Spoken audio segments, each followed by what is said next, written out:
Welcome everyone, my name is Adam Jeffs, I'm the editor with the Counter UAS Hub. I'm here at the Counter UAS Middle East and Africa Conference in Amman, Jordan.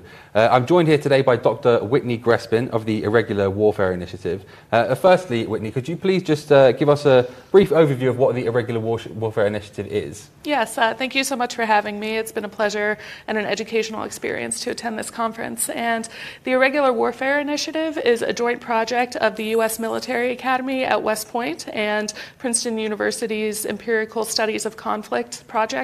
And so in the fellowship class in our cadre, it's a group of about 20 different experts who have been brought together to discuss dovetails in academia and practitioners' skill sets related to irregular warfare. So I heard yesterday you spoke about some of the challenges that the African nations are facing when it comes to UAS threats. So from your perspective, how are these threats reshaping the operational environment in Africa?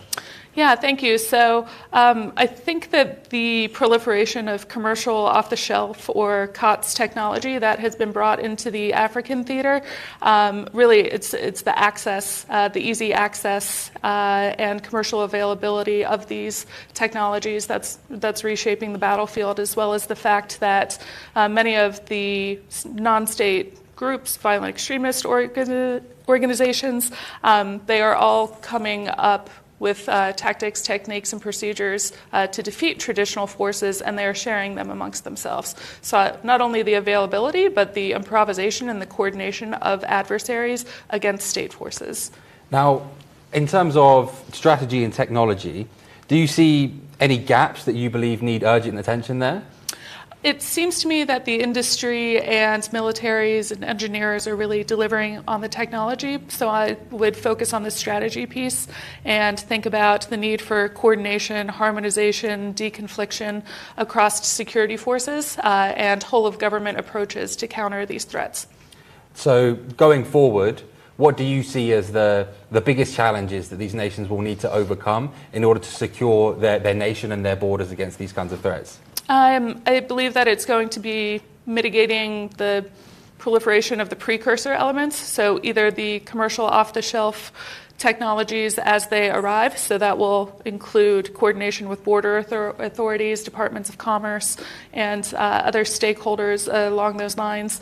And then, again, the alignment of TTPs and information sharing with neighbors, neighboring countries, neighboring states, neighboring intelligence services, so that you can really consolidate where the network of these threats and information systems are coming from, and then actually go after those networks to stop them before they become physical threats to the troops.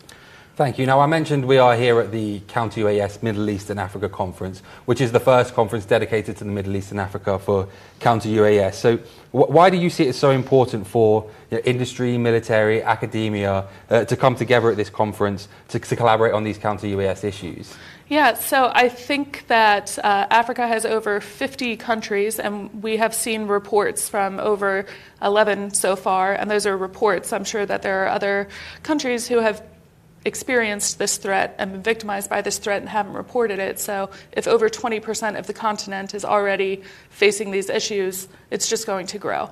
And in order to have government responses through different procurement mechanisms and policy and doctrinal response, there needs to be an understanding of the technology, which is where industry comes in.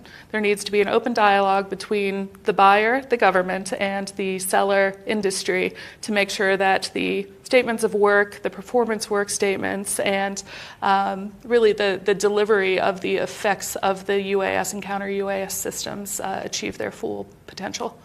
Perfect. And with that, Whitney, I'd like to thank you for taking the time to speak with me. It's been great to hear your perspective on some of these counter UAS issues. Well, thank you so much for the opportunity. It was a great attendees and learned a lot from the other speakers. Thank you. Thanks.